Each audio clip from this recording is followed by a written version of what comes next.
We are good to start. So, I welcome everyone for this Pinnacle discussion. I'm Ramrai Naik. I'm a founding member of Pinnacle.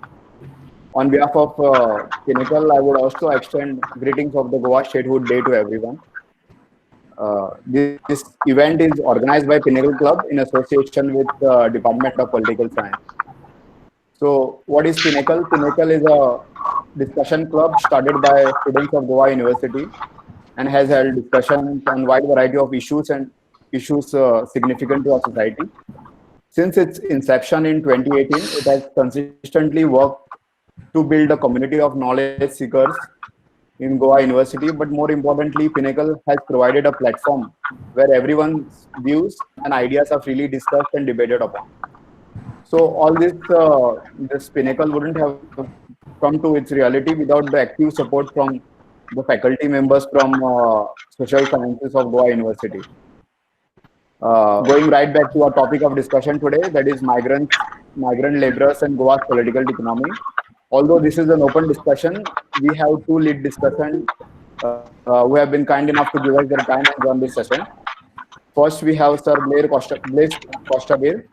Mr. Blaise Costabile is a first generation entrepreneur and a managing director at GMI Zarak Moldes Private Limited. It is an Indo-French venture company based out of Goa. Sir Blaise currently also serves as a chairperson at the leading business body that is CII Goa Council. Then we have Ma'am Amita Kanekar, who is an architectural historian, researcher, and a novelist. She is an internationally published author in the field of architectural history. She also writes historical fiction and op-eds on issues connected to history, architecture, and politics. Her books include A Spoke in the Wheel, Fear of Lions, and Portuguese Sea Forts. Then we have Professor Rahul Tripathi, who is the right person chairing this open webinar discussion, someone who has researched and taught political economy at various levels. Well, Professor Rahul Tripathi is the head of the Department of Political Science, Goa University. He also serves as the director of foreign students and a coordinator of Study India program for Goa University.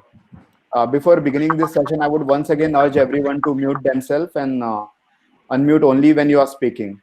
Use the chat box on the right side of your Google Meet for all your comments, questions, or any technical issues that you might be facing. I would now invite Professor Rahul Tripathi to kindly chair this session and take this discussion forward. Yeah, Professor Rahul Tripathi, I now hand over to you. Thank you, Ramrai, for this opportunity to chair this session. In the webinar series now, just as one is getting used to attending and speaking, this is my first experience in chairing a session as far as a webinar is concerned. I'm very glad that Pinnacle Initiative, of which Ramrai has been the founding father, is expanding, it's deepening. It started off as a student discussion forum in a classroom at Goa University. And now COVID has given us an opportunity to expand far and wide. And it has given us an opportunity to relate to some of the most topical themes of the day. So I also welcome all of you on behalf of the Department of Political Science, Goa University, where we have encouraged debate and discussions on a variety of such themes. I think the topic which is there for discussion today, contextualizing labor in Goa's contemporary political economy, is very well placed in terms of not only what the nation is facing today, but perhaps what the world also is facing today. As academicians, we talk about the theories, how state market interact, and labor at times figures in as a subcategory.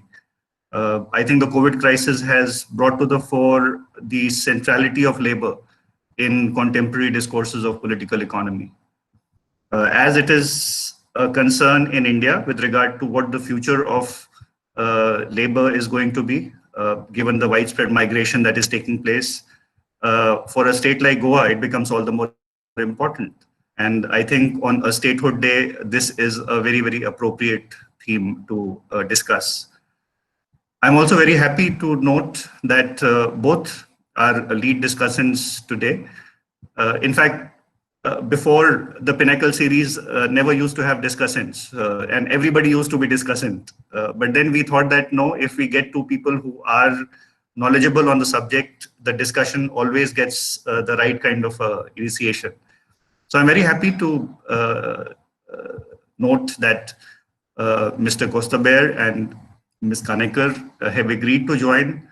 I have been following their writings of late on this particular issue. Thanks, Ramrai. I went through both the articles that you had sent me. Even though they belong to two diverse spectrums. So Mr. Kostaber has been the voice of industry, and Amita, as we all know her, has very much been at the forefront of a lot of social causes and has been very vocal about the issues that migrant labor has faced recently. I do see a lot of commonality in what both of them have argued recently. For example, Mr. Kostaber, in one of his articles, stated that, well, one needs to convert this crisis into an opportunity. So he talks about the labor which is moving out. He also talks about the labor which is moving in. What Amita has highlighted is that in this diverse phenomena of moving in and moving out, there are vulnerable categories within. So there are migrants who are vulnerable outside. There are insiders who are vulnerable as well. So I think both do speak in a common language. And once we hear from them, we will be able to get an insight into how exactly do we relate this issue in Goa's contemporary political economy. Now, Ramrai, I don't know how you wish me to proceed. If I go by alphabetical order, then we have A and B, Amita and Blaise. So can I request Amita to start? So you speak for 10 minutes, followed by Blaise. Ramrai, is that okay with you? Yes, sir. Okay. So we are going in the alphabetical order. So in any case, this is an open session, so we'll get a chance to get back again. So yeah. I hand over to you, Amita. Yes. Oh, Amita, you will need to unmute your mic. Yes. Yeah, so as you might have realized, I'm new at this. This is absolutely my first time on a webinar. So I'm likely to make blunders, but thanks so much for having me here, and I'll start immediately. I'd like to begin by quoting Vishal Verma in an article on Roundtable India. He used the phrase, the article was titled, "To speak of migrant workers is to speak of politics today." And he referred to the migrant worker as an inexistent of the world who has started to exist with maximum intensity thanks to the corona pandemic. The word the inexistent, somebody who doesn't exist. Migrant workers were working all over India before this pandemic, everywhere around us in every single sector, but they were completely ignored. The number is placed at more than 100 million, which is 20% of the population approximately, by the government. And NGOs and other researchers have placed it even higher at, as high as, I've come across this figure, as high as 460 million, which is 37% of the population. So it's huge. About Goa, I don't have figures for how many are employed, but 80,000 registered to leave Goa by the Shramik train. So I think it's safe to assume that this is not more than 1/4 of the total, because this was an early number, and more have registered since. Many have left on buses, and quite a few are still here. So these millions of migrant workers came into the spotlight because they broke the lockdown, came out on the empty roads and started walking.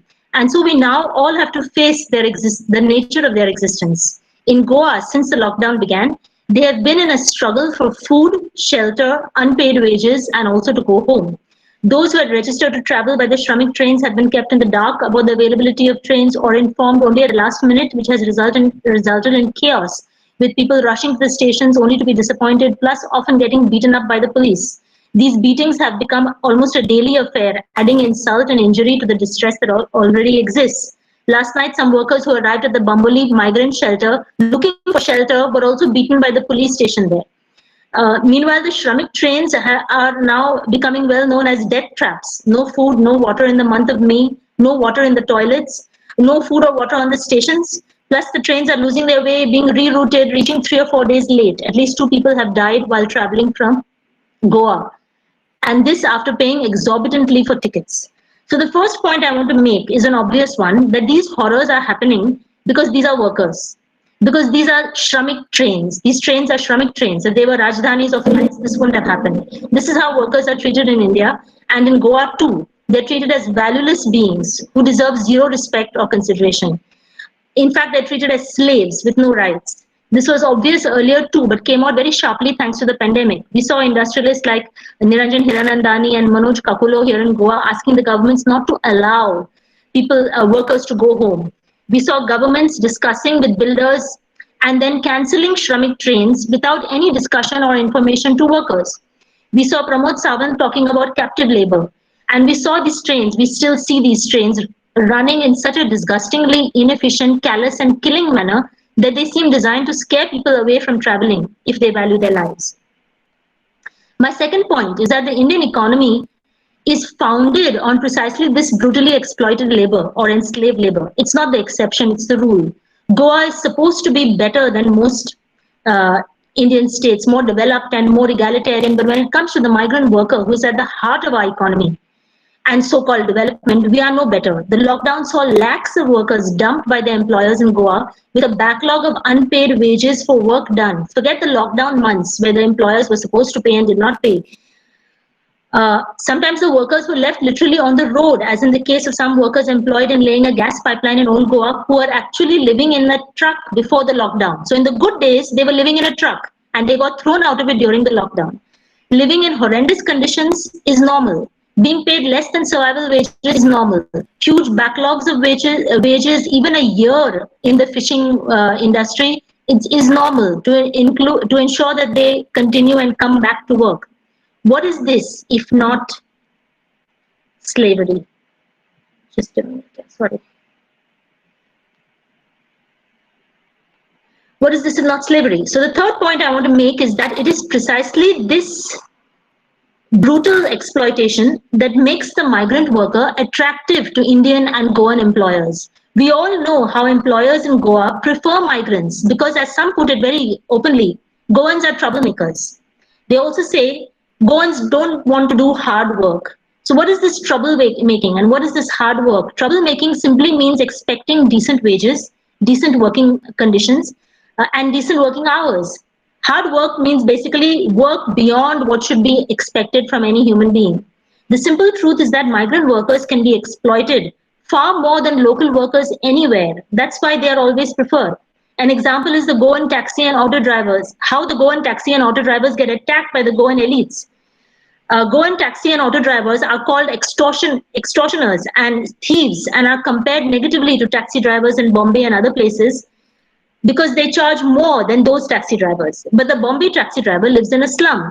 That doesn't seem to trouble the Goan elites. We would like migrants to run taxis in Goa too and charge much less and earn less too. How does it matter to us if their kids don't go to school? Another example that I'd like to give is of the construction industry, of which I know a little being from an architecture background. The construction industry is a huge profit-making machine that in Goa churns out real estate that often is not for use, but for investment or vacation homes for non-Goans. The industry is also a huge employer of migrant labor. In fact, it is the biggest employer of migrant women workers in all India. But do you see any consideration for the women worker? Construction workers live on site without almost any basic facilities, including sanitation. The law says paid leave, safety gear, health care, child care facilities. Where has one ever seen a creche on any of the Goan construction sites, even though it has existed in the rules for more than 20 years? Plus the so-called accidents. I call them so-called because these are not accidents when you deliberately don't take safety measures. And you get away without implementing required safety measures because one, the government lets you get away. And two, the people you employ are migrants who have no local union or association or backing, no local language, and thus no ability to fight. The result, of course, always is more profits for the employers. Like the Ruby building disaster in Kankan, the worst construction accident in recent times in Goa, which saw nearly 50 workers die in what was the second accident on the same site. But the system works so beautifully through contracting, subcontracting, and subcontracting, that so that the people at the top are never responsible and the people at the bottom are invisible. So we don't actually even know the exact number of people who died. The government inquiry, however, there was a government inquiry because there was so much public anger. The inquiry blamed poor conceptual designs, inherently faulty structural designs, and poor execution on site. This is all a quote for the accident. But it was followed up by just one charge sheet against one private contractor. So 50 workers can die on an accident-prone construction site, and both builders and authorities get off scot-free. So my final point is that if it is now obvious that it is precisely this exploited and enslaved condition of the migrant worker which is at the heart of the current development model of Goa, is this the development model that we want? You know that expression, a win-win situation? Well, we are now in a lose-lose-lose situation. The environment is the first loss, being destroyed as we speak, and also giving us these viruses, these novel viruses as it is being destroyed.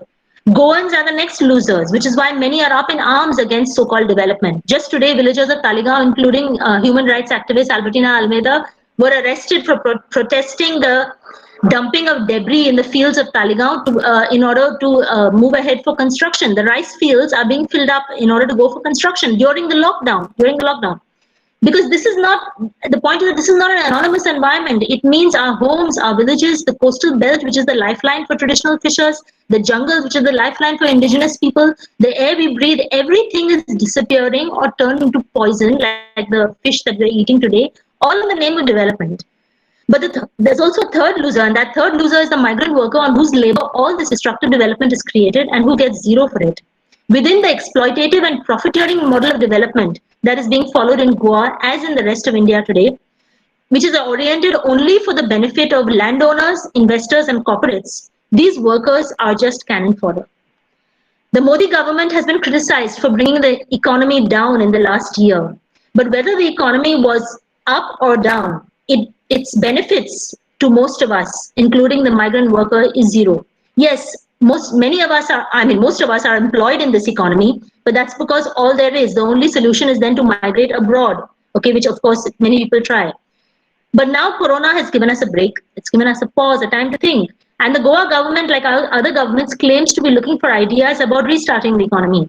So I think this is a great chance not to restart the old rotten economy, but to develop a new one. And that's what we need to discuss next. Thanks.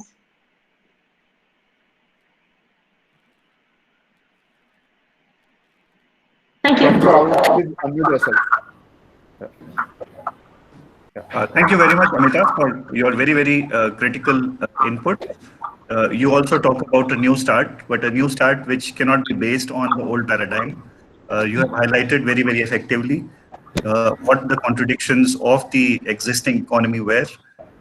So at this stage, let me now invite Mr. Blaise Costabert to give his input.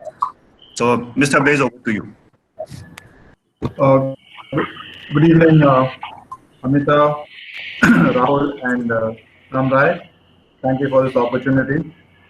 And I believe that this webinar format or this video conferencing is one of the biggest points of Corona, because you can sit down in one place, other you'll be traveling, and you'd have even less number of people on the panel or discussion.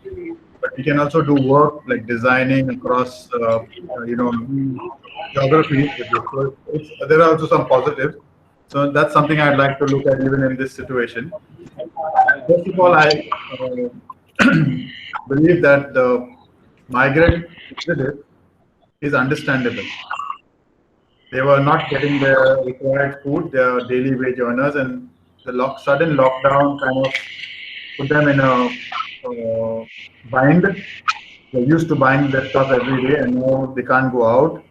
So it created issues, and the fact that the government didn't respond fast enough made sure that even those who had jobs wanted to kind of move out. They could have started these trains, these buses earlier on, and the effect would not have been that much. But once there was a blocking and people were coming on the streets, I guess their family must have called them from wherever and said, okay, you also come back, and it kind of became into a mass movement. But the other part is that this, when you say migrant, it seems to come across that migrants are only those who do bottom of the pyramid kind of jobs. But isn't migrant supposed to be someone who moves from place A to place B to get a job and to work? So we are kind of putting it in a smaller box. There are many migrants who have not moved, but they have jobs at a higher level. So we have to look at that. The perception that all migrants do only jobs that nobody else wants to do. It's not true. But the ones who moved or wanted to move were the daily wages. With this, as I was saying, for example, in the Verna village, I was told that all the pode, the regular bread, the Goan favorite, was being delivered, baked by migrants. It was being delivered by migrants. That is, when I say migrants, I mean people from other states. And they have their business going, but because of this thing, they decided, okay, we want to go back.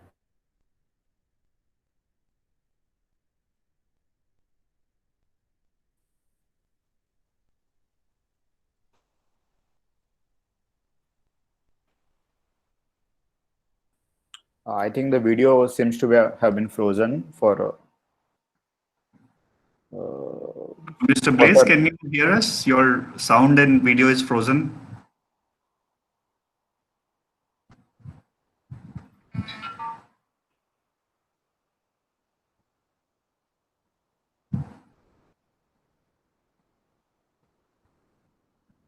Mr. Kostaber, can you hear us?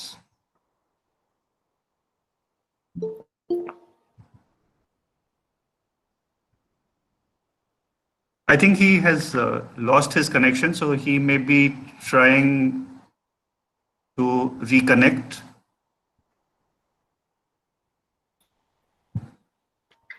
So I think he may have disconnected, and then he will be joining in again. So what we can do is that we can just now keep it open, and the moment Mr. Kostaber joins back, we can just allow him to continue, unless Mr. Kostaber is back with us.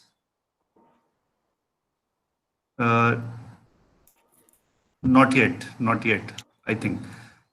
So Ramarai, I think we will just keep it open at this stage.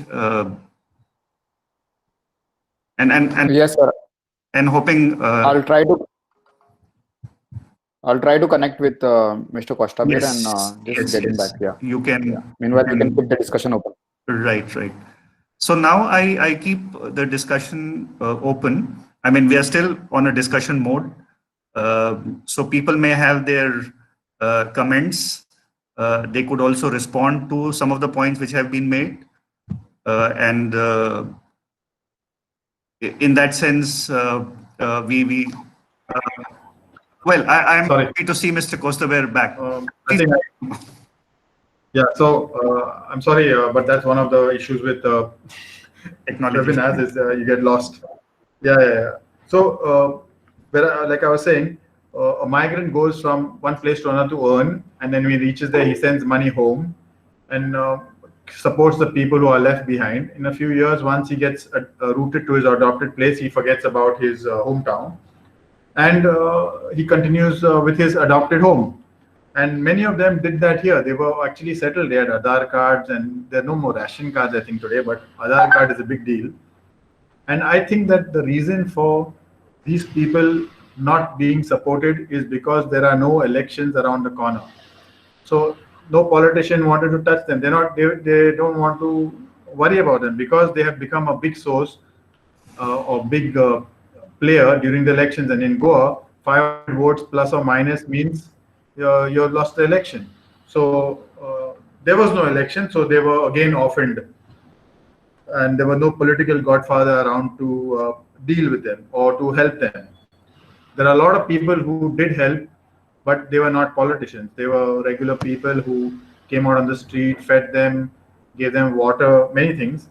And even in the industrial estate, we did that during the crucial days of the lockdown. And finally, when it opened up, we could stop. Going forward on this, there were a lot of complaints that, before this there was a movement against migrants. Now we know that they are an important part of this ecosystem. Maybe we didn't want to acknowledge it. Now we have realized that they are important, and we're worried that how will industry run and how this will happen or how that will happen. But Goans who are complaining have now an opportunity. Where Goan goes to London or whatever, he's not doing, or migrates, they're not doing top-end jobs over there. They're doing every other job from the entire spectrum.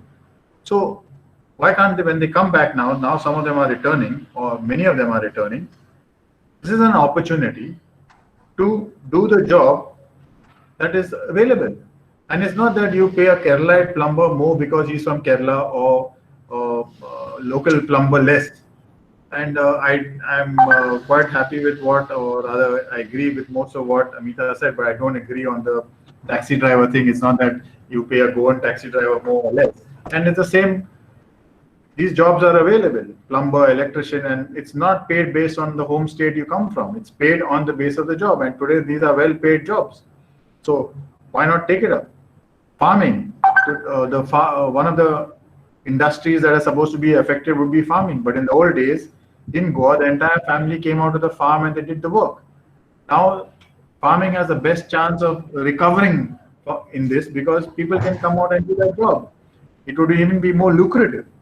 So there is a chance, and you're talking about it here, of re-evolving in a better way.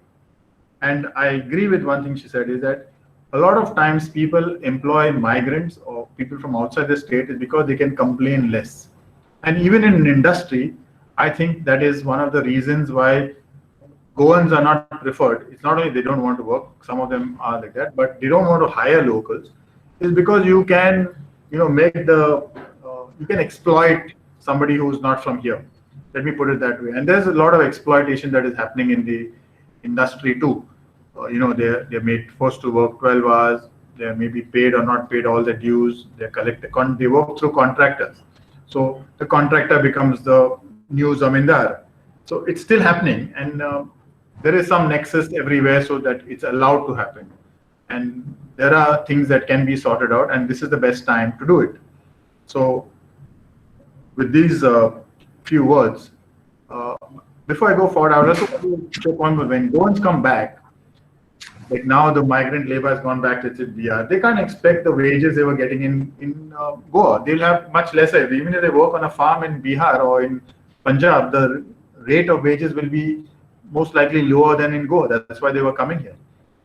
When you come back, you have to look at net, what you get, not what you were getting in, say, Pune. If a guy was working in Pune and he got 40,000 salary, when he comes to Goa, he look at the fact that in Goa, he got 40,000, no doubt. But what about his rent? What about the time he spent traveling? What about the food he had to spend on? When he comes to Goa, what is the net he gets? That means after the expenses in Pune, what was he getting? In Goa, after he spends all his money on his whatever he was doing, what is the net he gets? That is what he should look at. If he looks at, no, in Pune I was getting X and I want X plus here, I think that's where the factor of dissatisfaction comes. And it's any job. I don't think it's, why don't we have Goan people working trolleys in at the airport in Goa? But if you go to Heathrow, they're all Goans over there. So this kind of switch also has to be a mindset with people, and we may want it, the government may want it. Ultimately, the people have to understand it, that it is better, and there's an opportunity now. You've seen what happens. Let's take it. With these words, I think I'd hand it back to you, Professor. Thank you. All right. Thank you, Mr. Kostaber. You have given some critical insights on also the road ahead. Just to add 2 lines to what you are saying, yes, I think for the migrants who have gone back to their lands, there is a bigger crisis that awaits them. For them to get absorbed with whatever opportunities are there is going to be difficult. So there is going to be a restructuring of the political economy there. Ramrai, and for other students, well, the first thing that we can do as being in the academic community is that when we used to teach political economy so far, we used to define political economy as an interaction between state and market. But I think we are going to make state, market, and labor as compulsory in terms of analyzing the contemporary political economy now. So what I suggest is that you can send in your names through the chat box, and we can take your opinions and questions one by one. I'm sure some of you also would have sent your questions to Ramarai directly. So let's then move in the order where I receive names on the chat box from the various participants. And then Ramarai, in case there are some questions which have similar resonance, Ramarai can chip in. So Ramarai, is that okay? That model is fine?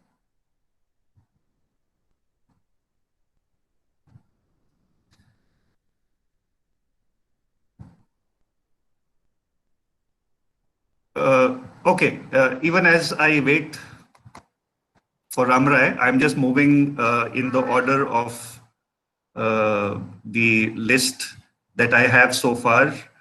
I see Mr. Lobo's comment. Mr. Lobo, Mr. Richard Lobo, maybe you could make your point. Mr. Richard Lobo is there with us.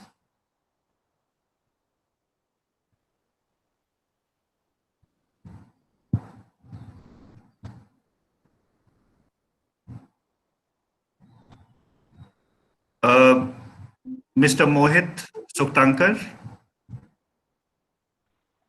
We'll come to Mr. Richard Lobo.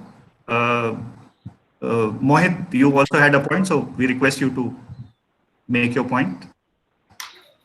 Yes, sir. The point was that now that we know that the economy is going to be opened fully and different sectors are going to restart, so how exactly, what would be the logistics? As in, are we going to expect all those will those migrants come back, like so-called migrants who were employed in this industry? Would they come back, or what exactly is going to happen? So again, I'm just asking for like speculative answers from the experts.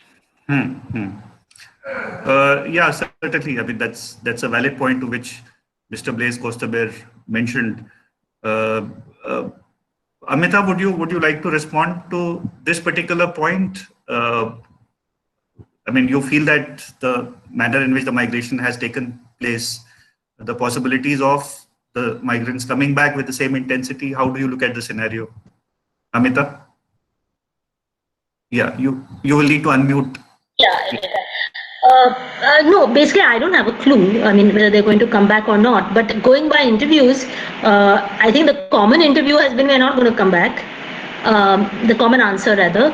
But I mean, it was hunger and deprivation that drove them to migrate. Because the conditions in villages are so bad, so that could put pressure again. But I have seen some positive, like the Jharkhand government has actually said that we're going to try to develop agriculture and other things here so that our workers don't have to suffer the way they have suffered. I think Chhattisgarh also said something around these lines. So what I'm seeing is that some governments at least are talking about thinking afresh. I don't know how serious this is, of course, because people say a lot, but I think the workers are thinking about options. I think there has been so much suffering in the last 2.5, 3 months that people are thinking of options. And as again Vishal Verma pointed out in that article that I quoted about the migrant worker, to talk of migrant workers is to talk of today's politics. He has said that getting the migrant worker to not be forced to migrate would be a revolution in this country, because it would need to change so much. It would need to change the land relations. It would need to change the opportunities. It would need to change the way things, what's happening in the villages. So it's like a huge opportunity. If it's not that migration is bad, but the way it was horrible. What was happening, the nature of the Indian economy was horrible. This is my opinion.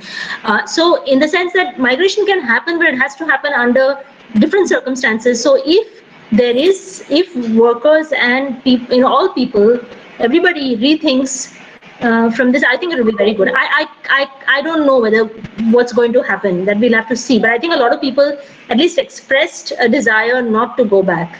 And people from Bombay said never again. I saw this many times.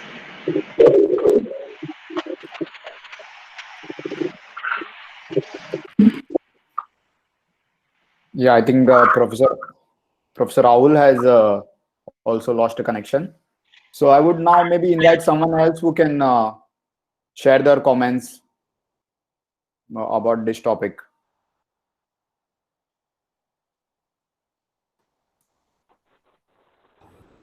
Raymond has Am I asked a audible? question on chat. You want me to answer it?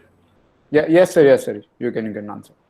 So he's talking about a couple of things over there, and he wants a redesign. But let me say that defined pay package, it's already there. There are minimum wages, and two, there's also demand and supply.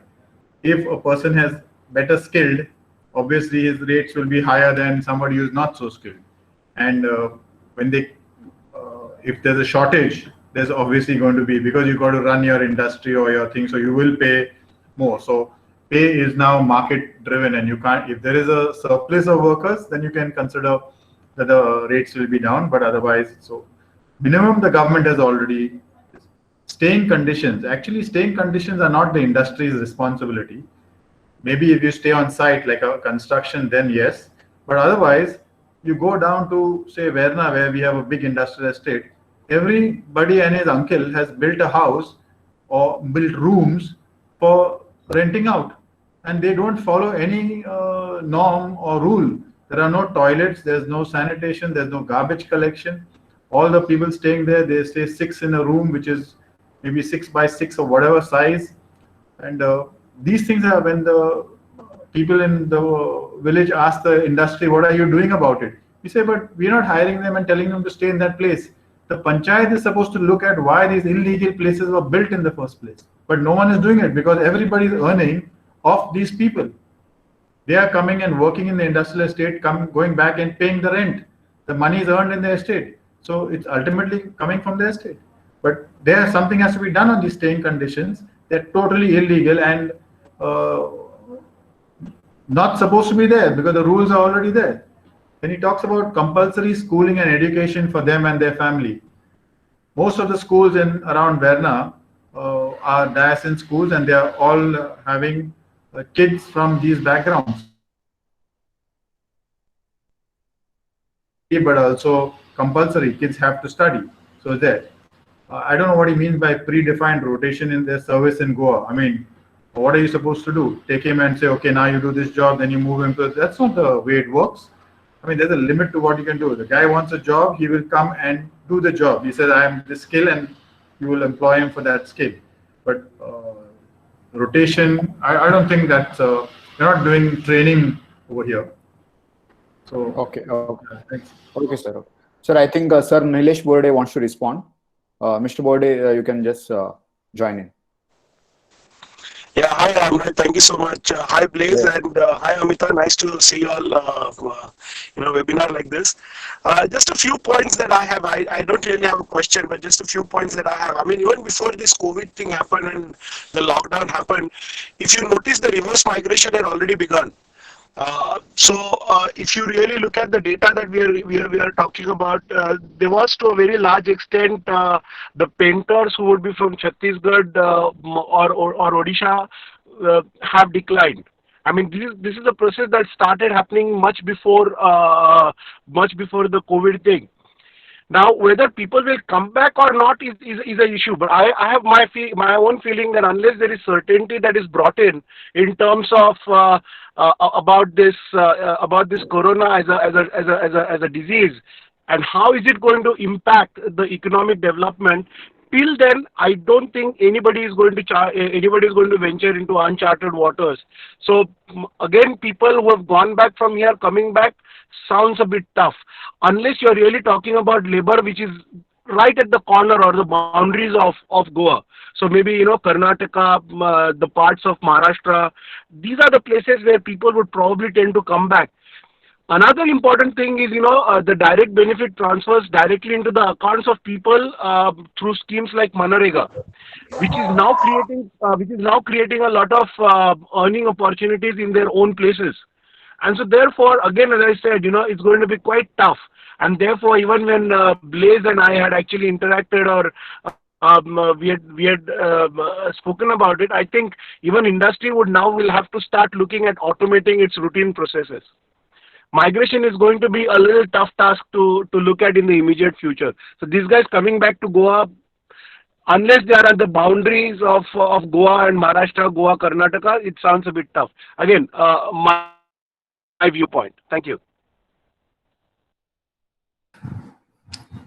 Thank you, Nilesh. Just to tell everyone that I had not abandoned my chair. It's just that connectivity that had gone off. I'm sure some very good points have been raised in between.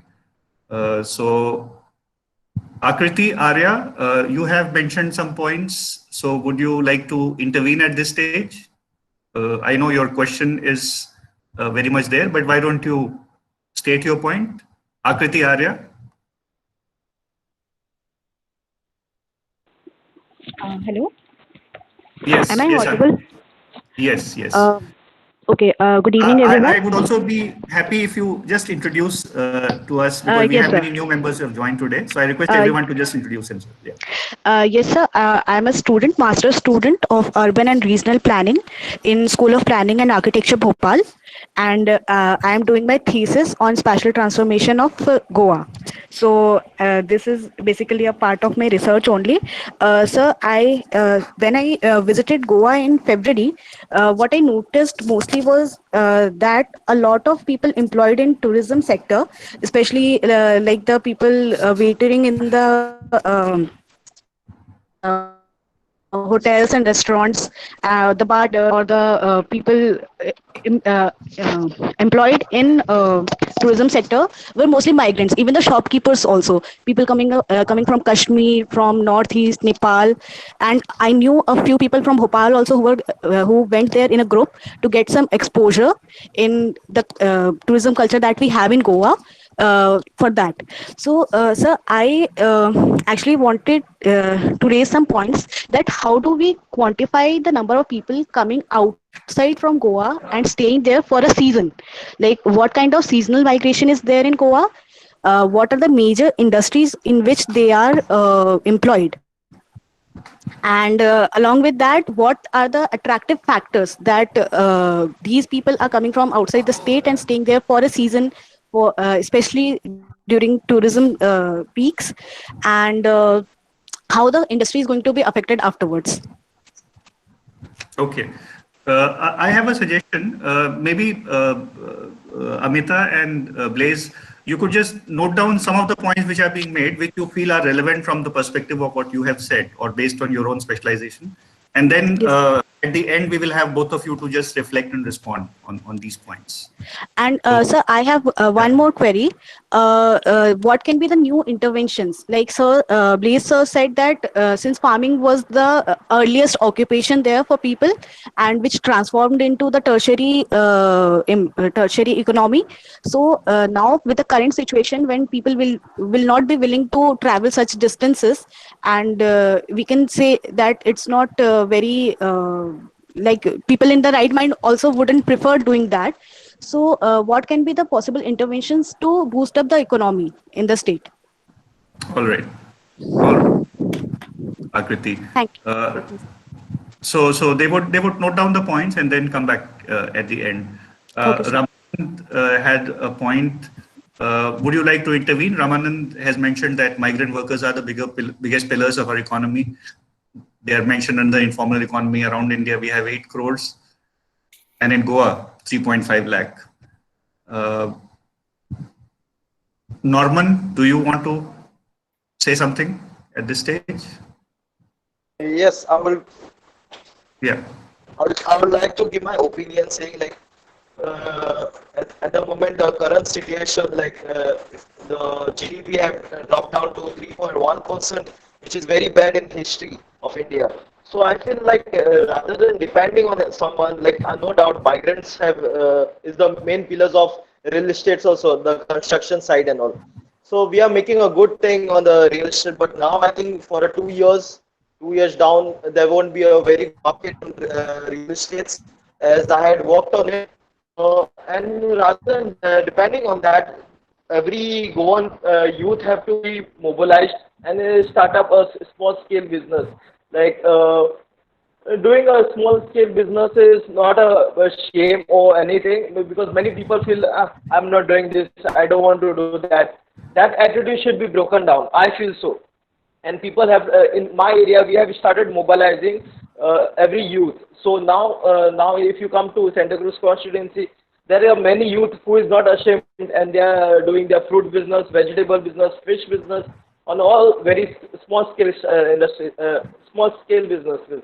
Also we have started mobilizing on to set up a few more setups, like small food stalls and all. But we are working on it, and we'll see how the situation goes on, and hope to get a very positive response on it. Okay. Thank you, Norman, also for your inputs, which is from the field in terms of how the youth in a particular area are responding. Gopal Thakur has a question. So Gopal, over to you. Hello, good afternoon. My name is Gopal Thakur, and I'm one of the students from International Relations from Goa University. I have a question to any of the panelists can answer. Let us consider that, am I audible? Yes, we can hear you. Pradeep has a problem with his mic. Just check your audio. We can hear you, yeah. Okay, let us consider that migration problem, the laborer problem, will not come back. Let us say that the laborers who are in the vicinity only come back to Goa and work. But my question is regarding the new norms that have been sweeping across the world. I mean, in this situation, we understand that COVID-19 is not going away in another month, and in another month or two. It is going to stay for a longer period of time, say 1 year or 2 years. When Dr. Blaze, I think Mr. Blaze told us that company or the industry does not take care of the living places of where the migrant workers live. But I want to raise a point that company do bear a responsibility of the work ethics, or the major or the primary the equipments that is required to work in the environment. Let's say if we are talking about the laborers in the construction field. So it is a simple and minor thing that they have to have the helmet.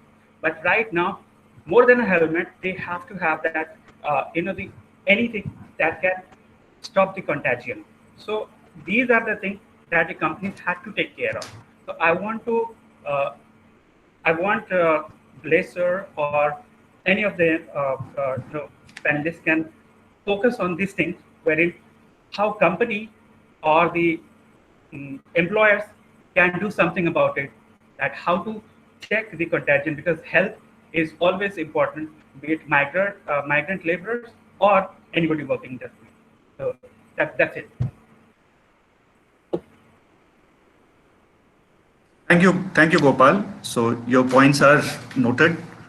I don't have a question next, which is mentioned, but I also see Sir, I think Mr. Raymond Pereira had suggested some reforms that need to be taken. So if Mr. Raymond Pereira can join in and share his comments. Yes, Mr. Raymond. Yeah.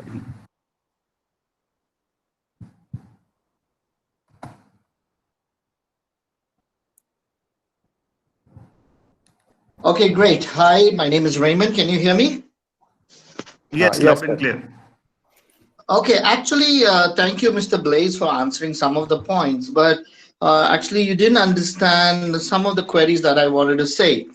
See, I totally agree when you said that migrants doesn't have to be defined by the work they do, and your definition is of somebody traveling to another place for the sake of a job, or like for us, like I am actually based in the Middle East. And I have migrated from Goa to Kuwait to work. And yes, I do consider myself as a migrant. But the point what has happened is that many companies have been told by the government that, okay, you are the people bringing us here. You need to ensure that yes, the government has defined minimum pay packages, but it is my duty as my right. They have given us, as migrants, the right that nobody takes advantage of us by charging us lower. So we show government rates and say, okay, and it is endorsed by the Indian Embassy, so that if somebody pays us less to take advantage, we have our rights, which is not there, even though the government has minimum rates, but people come and say, okay, 500 rupees an hour or 1,000 rupees an hour or something like that. We have to define. The second thing is the staying conditions. With the onset of COVID, there has been situations where there are like 30 people staying in an apartment in Kuwait, and the government has taken major violations against the tenants, against the owners of the building. So yes, people come and build a house and say, okay, I will put 10 migrant laborers here, but the panchayats need to be empowered to take action. What I've noticed, even in my own place in Varka, sometimes the panchayat is scared to take an action. And they're saying, no, that comes from a very influential family and they'll do something. No, the panchayat needs to be empowered to do these things. The problem we face with migrants and even with us is that we don't educate ourselves further. We don't send our kids to school, like especially the migrants I've seen. They're told to work, because during college days, we were working with migrant children where the same mentality was like to make them migrants again. Very few have that thought of coming out of their misery. So they have to be schooled, and they themselves have to be, and especially for those traveling abroad, they are forced to learn that, okay, you want this job, you need to be of X learning skill. You cannot remain like that. So we need to end misery. We need to end slavery, and this can form with reforms. And lastly, when I mean predefined rotation, it doesn't mean that this job is over, you're out. Governments need to work like that's what they're doing in the Middle East, that you are here for 10 years. You need to go back to your place, and there is a rotation. Otherwise, what happens? We are just filling up. There is opportunity in Goa, there will be excess of people.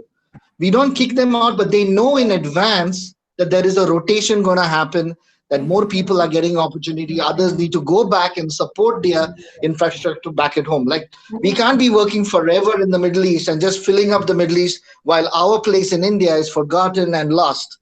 So the government of the Middle East are making rotations that, okay, you're of certain age, you need to go back, you need to bring fresh people, more energetic people. So these were the 4 points. Now, I'm not expecting them to work from tomorrow. There are a lot of key stakeholders. It could be the government, it could be other governments from other states, it could be the industry, it could be the schools, it could be the hospitals. So many stakeholders need to come, but somebody has to work on this white paper. Now, I had written something about it when I was working with my panchayat in Varka to document, identify, look at population control, migrant control. We worked with the Kolva police to identify, we made a small system for it, but it didn't continue for various reasons. But a white paper, a reform, a draft reform can be designed, shown to the political people, shown to the government, and an opportunity to start somewhere. And this is the best time, because now COVID has slowed down life. COVID has stopped, made us realize. So this is the best time to actually put it to this. As the previous speaker said, the government is asking for ways. Why not show it to them? Thank you. Very true, Raymond. I mean, in that sense, I think one activity which has been going on, and which many of the university colleagues, but more so in the colleges were part of, was that they were part of the Economic Revival Plan survey. But if I remember having seen the survey, questions pertaining to labor or migration or how to cope up with post-COVID labor issues in Goa, I think they were missing. I wonder if there are any of our college faculty who were involved with this survey who are also here with us. I do see Madam Louisa and Sequeira I do not know whether you were part of this survey or any of your students were part of this survey. Madam Louisanne?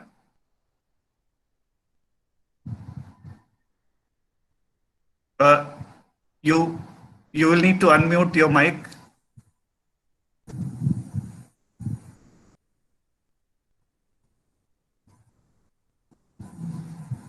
No, we can't hear you.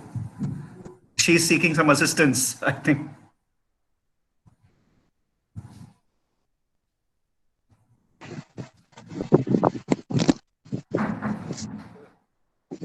Okay. So we'll come back to you. We'll come back to you, Louisa. And there is some audio issue.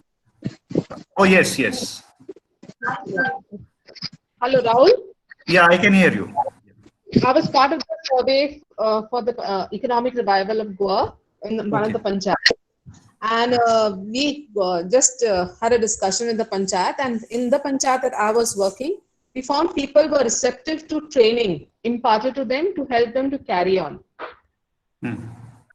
And like there were people from a certain sector who were like taxi drivers, etc., who were open to training required to help them to carry on with their future prospects. All right. Yeah. Okay. Thanks. Thanks, Louisa, for that brief but effective input.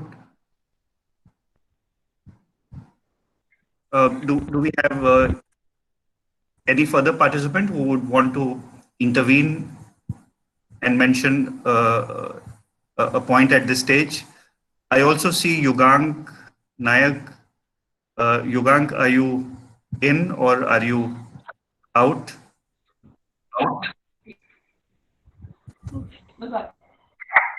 Yeah. I think Yugang is not connected at this moment, or he's half connected.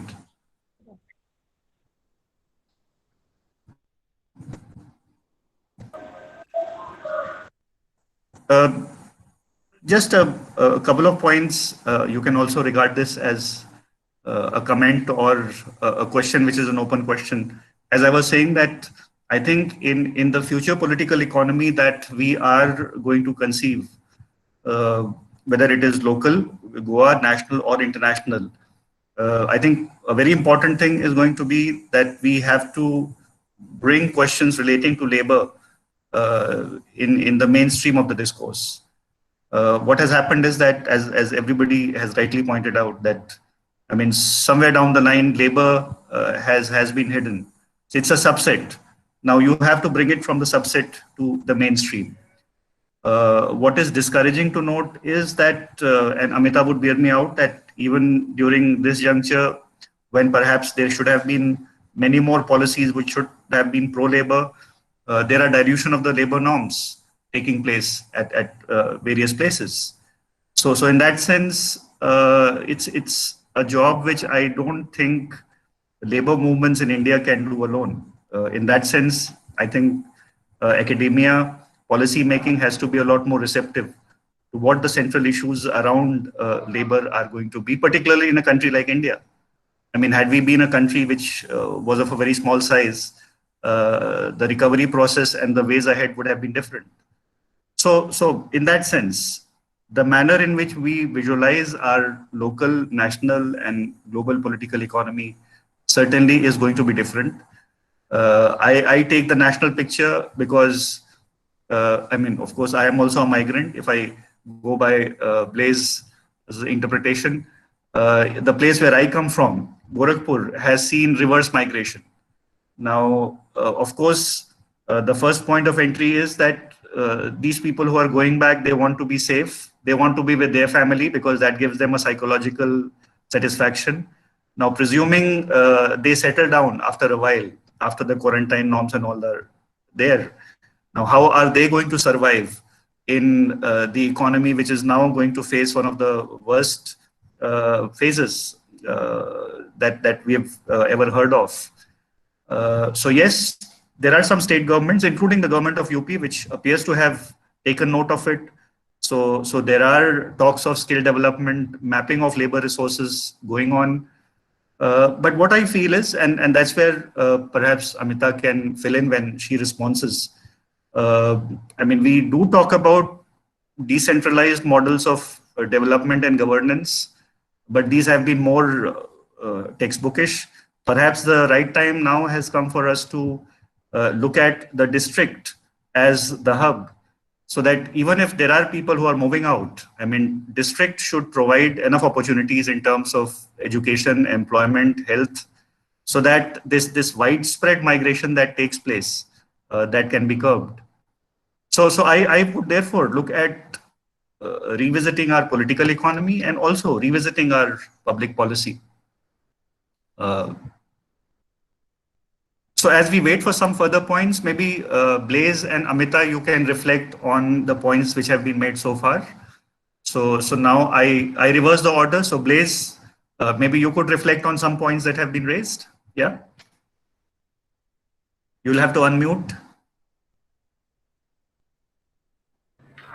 Yeah, so I didn't understand the rotation issue by Raymond, but that's not feasible in India, because we are not talking about foreigners coming to India. We're talking about Indians and you're free to go. So we can't tell somebody, oh, you're not from Goa, so you go back and come back after some time, we need to rotate you.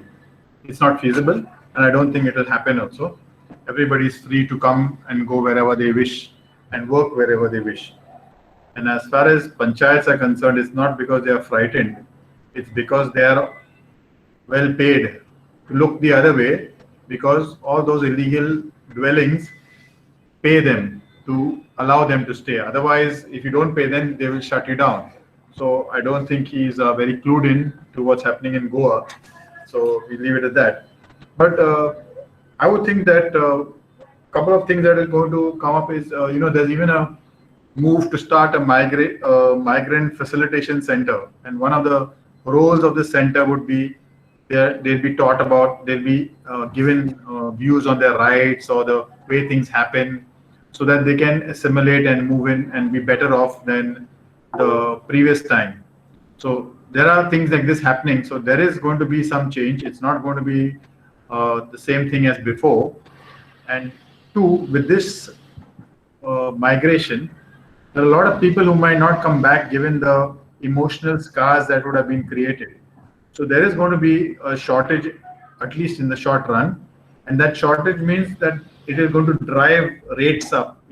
People will have to pay more to hire. For example, there was a question on how will the tourism industry be affected? Well, right now, we are going into what is technically called off-season. But even in these years, off-season, there was no off-season for Goa. But the hotel industry is going to have a hard time getting people. So when there's a shortage, there's always you have to pay more to get. So this is a time when people can use, even locals can use it to enter the profession or enter the thing and make their mark of their service and their ability to work. So rates are going to go up. That's the only way you can handle the situation. You can't say, no, I want to say more rate. But with this, it means that in the short run, there's going to be a big problem for all types of industries. Overnight, it's not going to change. The only saving grace is at this time, businesses are slow, the economy is not moving, so that might offset. But so you have time to think and rethink and get it done properly. But going forward, I would think that one is there has to be some sort of, we don't know the numbers, for example, we don't know how many are there, but it's always getting numbers in India or even in Goa is an issue. We had 600 registered foreigners to go repatriate, but there were 6,000 staying in illegal bed and breakfast places across the state. That's 10 times the thing. So even if you register, I'm not sure how it will work, but there must be some way of identifying that you have come into the state and you are now, you can come in, there's no problem, but you have to identify yourself and say, okay, I have come in the state. So we know at any point of time how many are there, so that in next time we don't have this kind of situation. That could be one thing. And two, post-COVID, accommodation, and a lot of people have been talking about it, is going to become key. On-site accommodation Even in the MHA guidelines, when they said if you have to keep somebody staying in your factory premises because of COVID, there has to be 10 by 10 room, has to have a bathroom facilities or sanitation. So that's going to be one part. The other is even labor camps, accommodation in the villages around will have to be more following the rules and have sanitation, because of COVID is also connected to hygiene. So things are going to change, and I think they will change for the better. Who takes advantage and who benefits is going to be seen, but it looks like things are not going to be the same, and some of the concerns expressed by Amita are going to be, have to be addressed going forward. Thank you, Blaise. Amita, your inputs on the comments so far and any responses to the queries raised? Yeah, thanks. So one query about the future, I mean, a couple of queries about the future. It's impossible to predict now because we don't know this virus, what it's going to do and how the numbers are going to move. And so the next few months are a big question mark. I think maybe even more than that. But what can be seen is that although the government in Goa has done this survey and is asking for, seem to be asking for ideas, which we should take advantage of, I think. Basically, what it seems to want is to get back to normal, get back to the old economy, and the center is also pushing for that. So at least in Goa and at the center, what you see is that they want to get back to the norm as fast as possible. And in fact, as you mentioned, Rahul, the changes that they want are in fact more exploitation. I mean, this 12-hour thing, we know that in the real world, 12 hours was not unheard of. A lot of workers, migrant workers especially, were working for 12 hours a day, but now they want to make it legal. So if 12 hours are legal, who knows what we'll see? We might see 14 hours or 16 hours in reality, or even more child labor or God knows what. So they're gunning for more exploitation and more authoritarianism.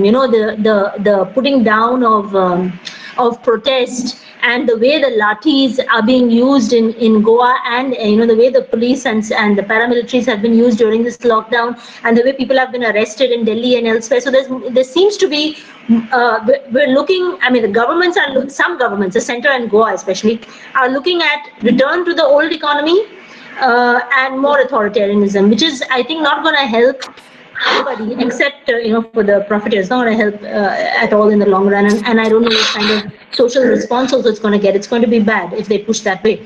But I think Norman Fernandez's point is really important, where he said that young people in Santa Cruz and maybe elsewhere are thinking of starting their own businesses, however small, and this could be something like a pushback where we think about what we can do, and we also try to make the world, the new world. It should be a new world. That's what one hopes for. We try to make a new world which is relatively more bottom up than top down, and which would mean, of course, not just starting your own businesses and so on, which is great, but also intervening in the big things, because a small business will be hammered by big projects, whatever. So if you're going to be a small business person or a small entrepreneur, you have to engage with the big things that are happening. You have to engage with the 8-lane roads and the new highways and the massive infrastructure projects and the coal hub and all that. You have to engage. So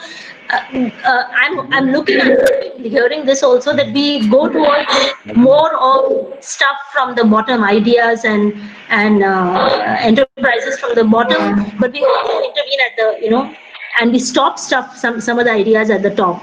I don't think we can afford to go back to a situation which is worse than the old, which seems to be at least some of the ideas that are floating around. Yeah. That's a valid point. I think the new normal cannot be the old. So the paradigm has to be very different. And in that direction, I will also have some suggestions towards the later part. So we continue our discussions here at this stage. I would welcome anybody else to raise a point. Let me see if there is somebody. Yeah, Nilesh has a point at this stage. Nilesh, I couldn't hear you the last time because I had fallen off the chair. So can you perhaps make your point again and the point that you're raising at this stage? Over to you, Nilesh.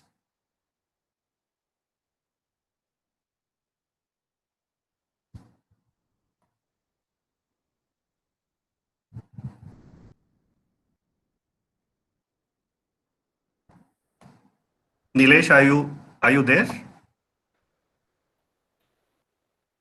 Yeah, Rahul, I'm there, but I couldn't hear your question. Okay, no, I didn't have a question. I said last time when you spoke, I had fallen off my chair. Yeah. So you just Okay. maybe repeat your points and then some point you have made again. So over to you, Nilesh. Yeah. So, Rahul, like I said, I'm saying is that I think every state is looking at development. Every state is now looking at equal opportunity, and therefore, I think one of the basic causes of migration is income inequality. So, for example, if I'm a person staying in Bihar, which has got a per capita of about $660, I just come without ticket to Goa, and I'm into 60,000 category. So, this income inequality is something that causes migration. But I think with each state trying to develop with direct benefit transfers, which is basically going to stop leakages of all these schemes, probably putting in place, the whole concept of migration itself is going to come down, because let's accept the fact whether you migrate from your place to within the country or outside the country, you are still a second grade citizen. And at the end of the day, you really want to stay in a situation or an environment which is very respectable and respectful. So effectively speaking, I think this whole migration thing is going to really come down. The stress on metro cities. So, for example, if you look at coronavirus, for instance, it's hurt worst in places like Mumbai, Delhi, Kolkata, Chennai. Now, if these are the kind of places which are industrially highly developed and where you have a lot of migration happening, you basically tend to have a situation where people will tend to move away from these places now. So reverse migration is happening. Opportunities in their local areas or domestic host places is going to create a greater part of an opportunity. But like I said, people who are close by in a situation, uncertain situation like this, only close by laborers would come back. Others, some staff have to make do without them.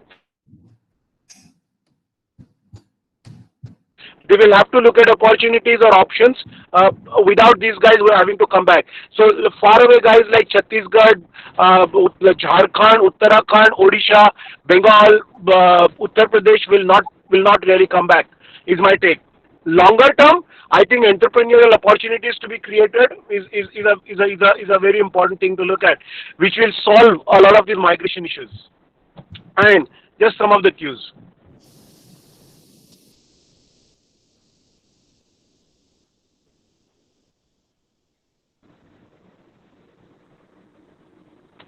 Yeah, that's it. Thanks. So, could you, was I audible? Yes, sir, we heard your points.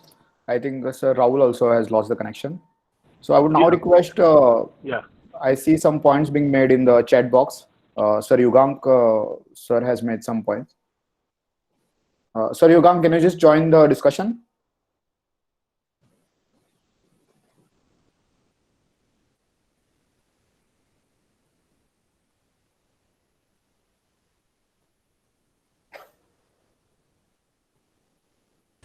Hello, Ramrai. Hello. Yes, sir. Yes, sir. Good to see everyone after a long time. Okay. So my question is, can you get me? Hello. Am I audible? Yes, sir. You are clear. You Okay. can go. My question deals with the basic character of the problem and the issue. So this is a kind of a trap that we fall into, that we categorize this issue as a migrant labor issue, and we use this tag, and we use this tag of migration before the labor, where the migratory status of a labor takes a precedence over actual living standard of a labor. So migration is absolutely normal in a civilized society, and we as a society evolved through various phases of migration. But what is not normal is the forced migration. That why people migrate. And if we call India, if we take into the consideration the economic aspect, the growth rate of India, that we need to consider the issue of labor as a serious human resource problem than just discussing the migratory status of a labor. I mean, entire 10%, 15% of your total workforce is a cheap labor. I think we need to address this issue in a large way. Yeah.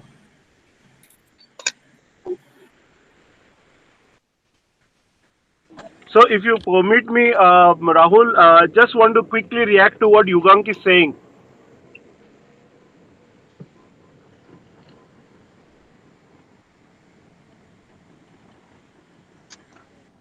Rahul? Yes, sir. Yes, sir. You can go ahead. Yeah, okay. So Yugank, I might sound very cliche, and you might not agree, and nor do I agree with the points that I'm trying to put across. But I'll tell you something. It's a very human nature that wherever there is a huge amount of supply in comparison to demand, those things are going to be taken for granted whether we like it or no. Another thing that actually goes or which is very carelessly handled is something that comes free. So on a more philosophical level, the way we treat our mother, yeah, and the way we treat outsiders is a very good example, or air that comes free for us. So at any point in time, whenever there is this demand supply gap which brings in, and the price of it is reduced, it automatically kind of makes it somewhat like a free thing, and therefore we don't really treat them with dignity. So that's a major issue that we have, Yuval, where the problem is at a socialism level, a social level, where we will have to create this dignity of labor, which is a most important part. So if I'm a padeli, for example, I don't understand why am I going to be looked down upon, or if I'm brewing my feni and selling people and making money out of it, I'm looked down upon. So today we have to kind of come up with a tagline which says that I'm proud to be a poder. It's that kind of a stuff. So I think it's the entire social structure which is highly influenced by education.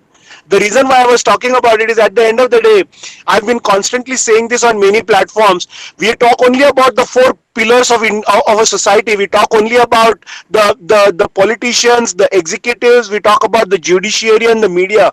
But we don't talk about the foundation of these four pillars, that is education. I think that is where we lack. We need to kind of bring in this dignity of labor. The day we bring that in, no, I'll tell you what, everything will fall in place. Otherwise, till then, whether you like it or you don't like it, there is a huge supply of labor. The price is low, and anything that comes free or at a low price is not cared for in Indian society, or for that matter, world across. Thank you.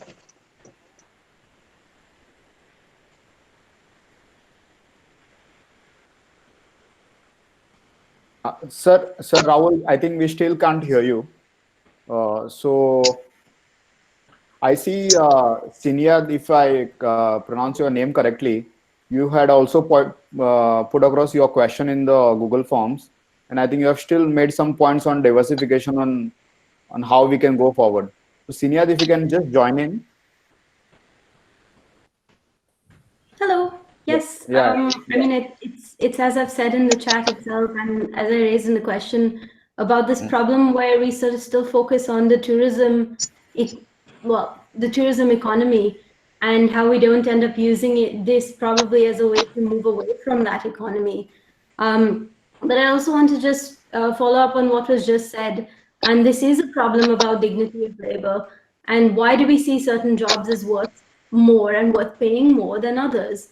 And then one of the questions I raised in the chat was, how many of us can actually live on what the minimum wage is?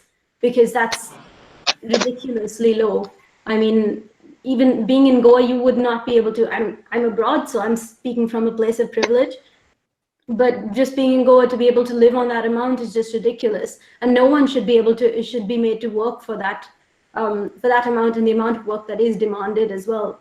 And so the thing that I wanted to ask, and I'm just putting it out there, is how do we then move forward as a collective to make these changes? Because as Amita already said, you have people like Albertina Almeida going out and then just getting arrested for protesting against things that just shouldn't be happening, actually.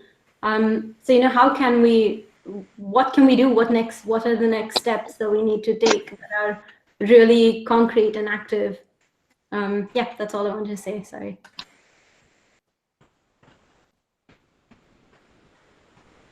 Yes. Anyone else at this point would like to respond or just join the open discussion?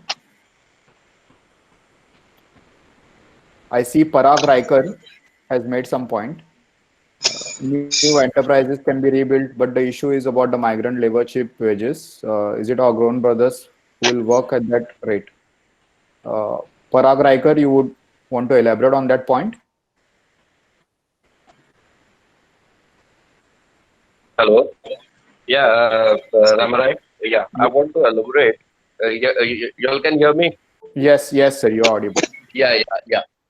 First of all, myself, Parag Raikar, I'm a social worker, actually, not a political based. I want to introduce myself. I run a printing press business in Margao. So I wanted to ask about the laborers, migrants problem. Why do we get migrants in Goa? Actually, we get migrants because they take cheap. They don't charge us more. My question is Goans are ready to work for their work on their basis on that price? My question is that. Okay, fine, migrants are going, Goans are ready to work, but is they will be ready to work on that price?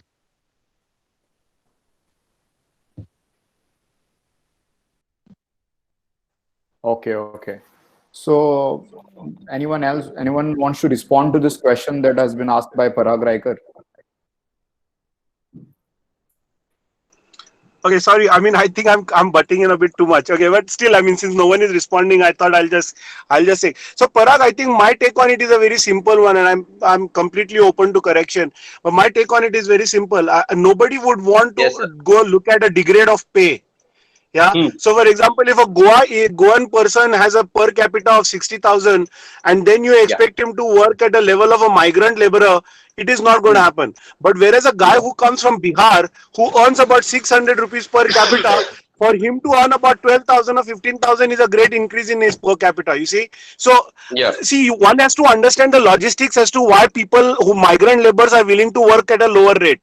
I don't know if Raymond would agree with me, but all Indians or Goans who go abroad and work, it happens basically because we work at a cheaper rate than the local citizens. Even a Goan, I mean, I look at placements in Goa Business School, and I'll tell you something. A Goan will not want to go out of Goa unless the package is substantially higher. Yeah. So migration is going to happen only when there is a higher point, right? Now, please understand, even the migrant laborers, once they come down and settle down in Goa, after a certain number of years, mind you, they come at parity with Goans. Okay. You have got to understand this very clearly. So if you look at a painter, for example, will now start charging you the same thing that a Goan painter would charge you. Yeah, but we are okay with that because now the concept is availability, and these guys have taken over the business. So the point is like that. Thank you. Okay. Thank you. Thank you. Right, sir. So when we also see in terms of policy changes, we are seeing different states accommodating different policies in terms of labor. So even in Goa, we have seen one amendment. So what kind of suggestion our discussions would suggest for our government, or even as a national policy, as a quick pointers, like what there should be, what reforms we should expect in terms of labors as we go forward? Anyone can just share their quick pointers in terms of reforms that they would expect in terms of labor policy. Can I get in? I'm Oniston Arora. Yes. I've been listening to the conversation for some time. I see the issue as more the issue between capital and labor. And therefore, if this balance does not change between capital and labor, I don't think there will be any reform, because at the moment the way labor has been treated, and as Amita has correctly pointed out, has been like horrendous in that sense. Correct. So if that political reform in terms of the relationship between capital and labor does not change, it will not make any change. So any reform will not make any change. In fact, as you all have been saying, that labor laws have been changed for the worse. Okay, that's one of the things. The other point which I want to make, which has not been made so far, is the issue of agency. This is the first time you see that migrant labor has shown some agency. They say that we do not want to work, and we do not, and we will defy the state, defy the employers, and go back. So in that sense, there's some positive thing from the point of migrant labor, where they have shown some agency to go back and decide things on their own terms, rather than being dictated by employers and the state. These are just 2 points which I wanted to make. Yes, so Professor Naruna, I'm sorry, I would like to disagree with you only on one point. I don't think the laborers have defied and want to go back saying they don't want to work. See, the problem was they did not have work. There was uncertainty which they were not very clear about when it is going to get over, and they were not getting paid, nor were the situations and systems in place. So they were not getting food, they were not getting water to drink. That is why they went. If they had to continue getting work, I can assure you they would have not gone back. No. Because again, let me tell you. Can I respond to this? Because I've been involved with migrant labor and even now trying to get people back home. And very often over here, I'm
Okay. Even Professor Rahul, can you test your mic? Yeah, okay. As I was saying that we are well past our session time, but we might extend this for 5 to 10 more minutes. So at this point, I would welcome any more discussion to weigh in their points and bring some new perspective, if at all they can share. Hello. Hi. Yeah. This is Anu from Bangalore. Okay. I'm assistant professor Yeah. at Ramaya College. So here the topic, what we raised today is, the migrants. So it is not only in Goa, sir. It always, all over India we are seeing. Whom do we call migrants? The persons who are seeking for the food and bread and shelter. So what they're not getting in their village or in their places, they're migrating themselves. So I raised one, this Nayak, I guess. He was telling a proper thing about per capita income and all. Yes, obviously, for the lower wages, people would like to rush one place to another place. But this pandemic has made to think in such a way that how we have to sustain our life for another couple of years. Now our economy has gone back.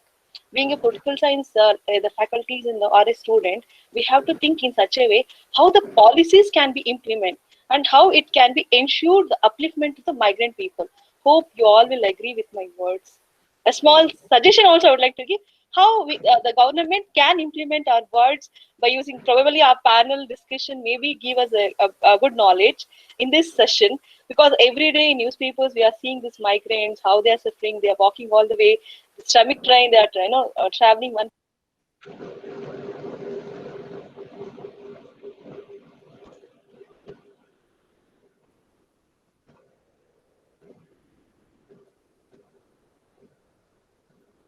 Ma'am Anu, please unmute yourself.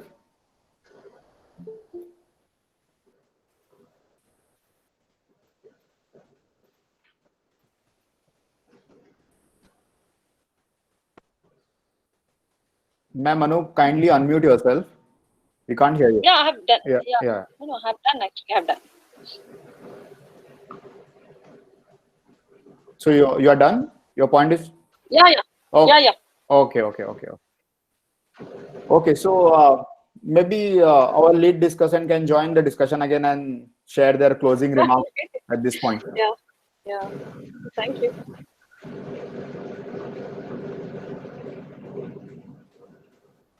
Maybe Sir Blaze or Ma'am Amita can join at this juncture and just share their closing remarks. Well, yeah, could I? Yeah, ma'am. So, I mean, anyway, I won't comment on what everybody has said, but I'll just say this, that I personally do not have much faith in governments changing things, but we have to put pressure on them, okay, and try to get whatever change we can get from there, though I think, I mean, the chances are, then it's not impossible, but it's low. And we have to also think of, how we can, envisage, I mean, sort of think of a new way to exist. I mean, really, we have to think big. So I think it's important now to actually, in our own groups, in our associations, in our whatever collective that we are part of, we think about this, about the future and what are the possibilities and how can we improve things. I mean, I think in that sense, this webinar was very useful for putting across ideas, but this is really important that we don't leave it to the governments. Because frankly, we leave it to the government, it's going to go from bad to worse. It's not going to improve. There's just no way they can, because the system is so bad. The system is so bad at all its levels that we have to try to give this opportunity to think from below. That's what I think is important. And I'll just also say that we have this group of which some of you are members, like Rahul. We have this COVID people's voices in Goa, so that it's a WhatsApp group where people are also thinking about what do we do in the future. So you're welcome to also join that and give your ideas. Right now we're also busy with the migrants trying to return home, but we're also thinking of petitioning and fighting for something new. So Yeah. Yes, ma'am. So Sir Blaze, you want to make some closing remarks? So I think it has gone here and there, but the word that comes across is dignity of labor, used by I think it was Nilesh. So that is the key, because it may be dignity of labor.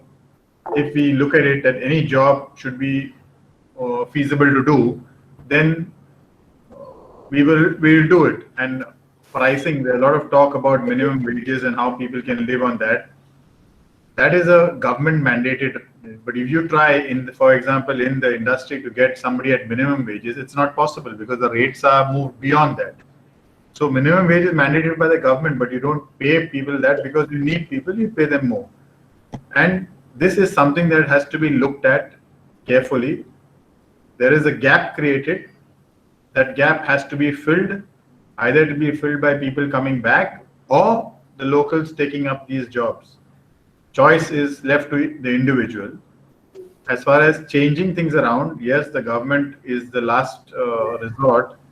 And people should be asking for it.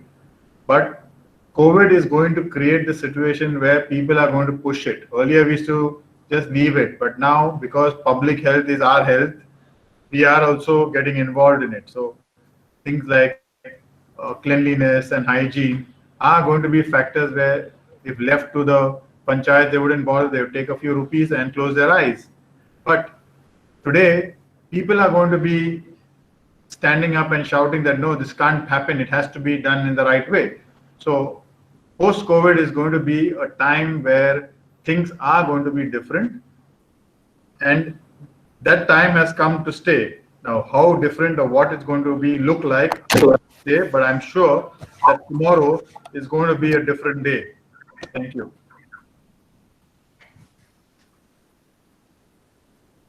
Ramrai, am I audible by any chance? Yes, sir. Yes, sir. You're audible. Oh, finally. Okay. Yeah. So,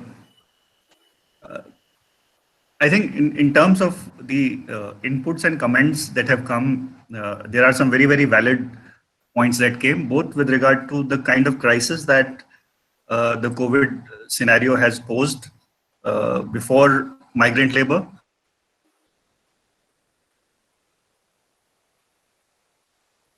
National level, as I was mentioning at the beginning of this discussion, that Pinnacle had actually been started off as a student discussion forum. The idea was that when students do not relate much to the world around them except for their textbooks, so this was becoming a forum where at least they could connect more and more with what is happening outside. Now, with the success of this initiative, and this must have been the 10th or the 12th in the series, Ramrai, my suggestion would be that let Pinnacle also graduate further, let it become a policy discussion forum. And if both the panelists agree, we would be very keen. And of course, Ramrai is the founding father of this, so he also has to agree. Maybe Pinnacle also comes out with a kind of a one-page draft, which emerges out of a consultation that has taken place today. And in that sense, we would be representing multiple stakeholders. I mean, that's the least that we can do. As Amita said, not relying totally on the government, but if we are able to at least change the discourse, I think that itself would be the first step forward. And in that process, we will be educating ourselves as well. So on that count, I must thank all the participants. We will be getting back to you with regard to certain inputs that have come. And so, Ramrai, is that okay with you? I mean, if we come out with a one-page policy input and then try to put it in public domain? Yeah, definitely, sir. We would welcome such initiative. And our team would always, at Pinnacle, would always support such initiatives and would give all our support in your leadership as well as the lead discussion, and even others who have joined us today would like to contribute in that very brief, pointed suggestion in that paper, as you are suggesting. Right. It will not be a very detailed paper. I mean, these days governments also don't really have the time to go through the research papers, but a very, very pointed kind of a suggestion that could come across. Right. My deep thanks to Amita, who I know has been very, very busy with regard to constant inputs and activities that she has to be involved with. I'm a silent member of the People's Response to COVID group. Mr. Kostber, I'm sure you would have been involved with a lot of internal discussions that is going on within the industry for taking your time out. In that sense, COVID has given us an opportunity to expand discussion platforms. Ramrai, compliments to you for putting this together. I thank all the participants and look forward to having you in the next edition of Pinnacle. Thank you very much.